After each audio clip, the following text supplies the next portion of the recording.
The time is just gone 5 minutes to 9, and we are now bringing you our weekly edition with eThekwini Secure. We have got Mohammed Batman Ismail standing by. Mohammed, assalamu alaikum wa rahmatullahi wa barakatuh, and welcome. Welcome, Jazakallah for having us on air again. Yes, Mohammed, we want to talk about service delivery in general now. It's actually quite a good time to talk to you because we've had personal experiences last weekend where 3 days in a row there were issues surrounding cable theft in the area and obviously causing untold hardships and difficulties in the area where up to 19 hours without power in a single day. The next day was about 14 hours. And this has been ongoing for the last 6 months.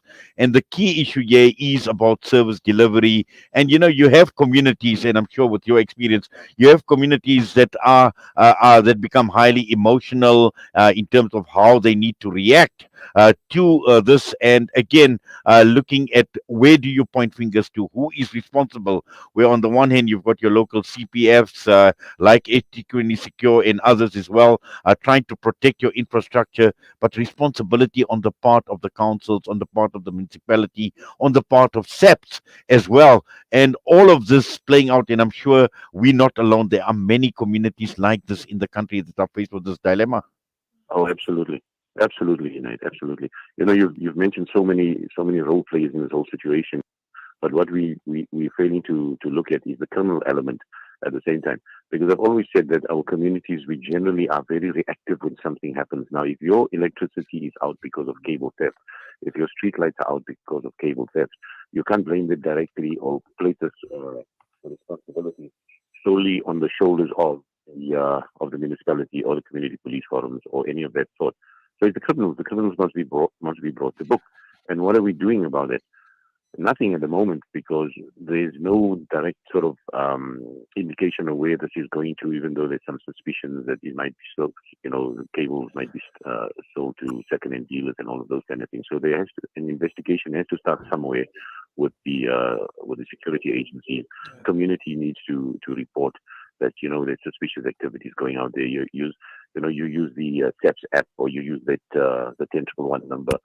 You can report it anonymously. So if we don't get rid of these criminals and the criminal elements responsible for the cable theft, for example, the problem is not going to go away. So we have to take responsibility in terms of the community. And then of course there's other service delivery issues where things might be going very slowly and the responsibility also on the side of communities where we dump on the street corners, where we don't care about the cleanliness of our streets and those kind of things. So it's multifactorial. Where does it start? Where the blame is on whose shoulders, squarely on whose shoulders. So all of this needs to be unpacked and then sort of repacked in a systematic way where we can become a better, thriving community. Definitely, but also I think at the end of the day, someone needs to be held responsible. Someone needs to be held accountable, and we know that if I'm using cable theft as an example, what sort of intelligence do we have? Because this is not a problem that has just occurred. I mean, if I look at the area that we are in the last 6 months, we've had something like 200 hours of power outages apart from load shedding, and all of it as a result of cable theft. And again, looking at intelligence, what intelligence do people actually have? Because if there is somebody stealing, somebody is buying, and sometimes we'll be shocked as to who the buyers actually are. Oh yeah, for sure, definitely. You'll be very very surprised with these guys. But when you're talking about intelligence, I want to ask you the question: where is the intelligence? Because who is reporting? The intelligence can only come from someone in the community who will then report it to a specific branch or to the station commander or wherever the case might be. So your intelligence is going to arise from there. But you need people who can give you the kind of information. And of course, as ordinary citizens, people are too afraid to give out this information because they feel that they're going to put themselves in danger. So you have to be very, very careful, or they have to be very careful how they want to deal with these issues. Excuse me, and take it from there. So intelligence is very difficult. You need sources to extract that information and then pass it on. And then are you passing it on to the right people, or are we passing it on to the right people who are really the wrong people? What are we going to be doing there? Mm. Yes, someone caught between a rock and a hard place. You do, you damned. You don't do, you still damned. And at the end of the day, it is people like yourselves and myself and the ordinary citizens that actually suffer in the process. But, coming back to this whole issue, just service delivery in general, we know there's been a huge decline as far as service delivery levels are concerned. And rightfully so, ratepayers, residents, are up in arms. They are concerned. But again, you speak of a partnership is sometimes, you know, w- uh, uh, we also bend over backwards to try and be too accommodating sometimes as well. We've seen, like, for instance, your CPF, for instance. I mean, they there basically, and it started off in terms of protecting the community, securing our suburbs, or whatever it is. But to a large extent now, even the CPF is now extended to start looking into these issues like service delivery.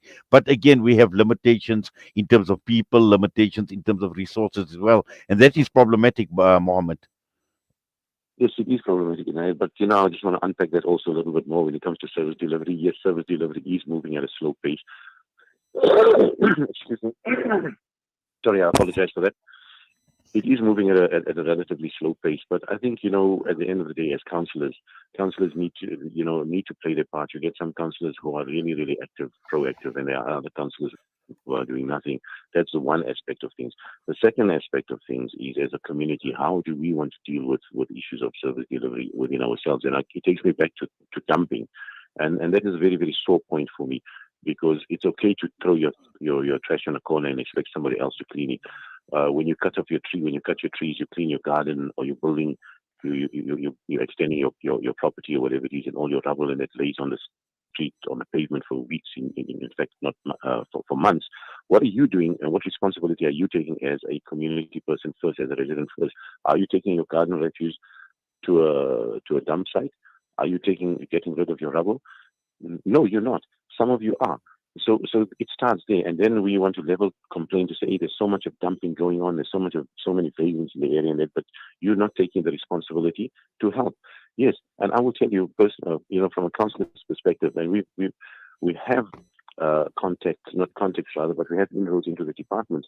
So if I, for example, if burst pipe, within an hour, 2 hours, they will be out there to fix up those burst pipes. It depends how you do it and how you want to work for the community and with the community, because we get very very very emotional the moment something happens. So if you have a ruptured pipe, oh, we don't have water again, and how long are we going to be without water, and all those issues, but you don't understand the dynamics of it. A little bit of patience will go a long way. So what's been happening of late, because the channels are working so well for some of us, that if a burst pipe is reported, sometimes we've been surprised within 30 minutes they're out there to fix this out. And depending on the gravity of the situation, if it's a major burst, you're not going to have an instant result. So we want instant gratification. We need to start sitting back and thinking, how do the channels work? What do we do? So we try and empower the community to say, listen, if you have a burst pipe or if you have potholes, this is the number to report to it. And if you're not getting a response, drop an email. We can engage the relevant departments in that. So you do your level best to try and get through the process. But I think emotion, reaction, and all of that, we need to rethink about how we want to be as a successful community, because we really, really don't play our part in it. We don't. It's okay just to dump your crap on a corner. It's okay just to continue giving money to vagrants and supporting a drug habit, but then you complain and you complain like incessantly. But you're not part of the solution.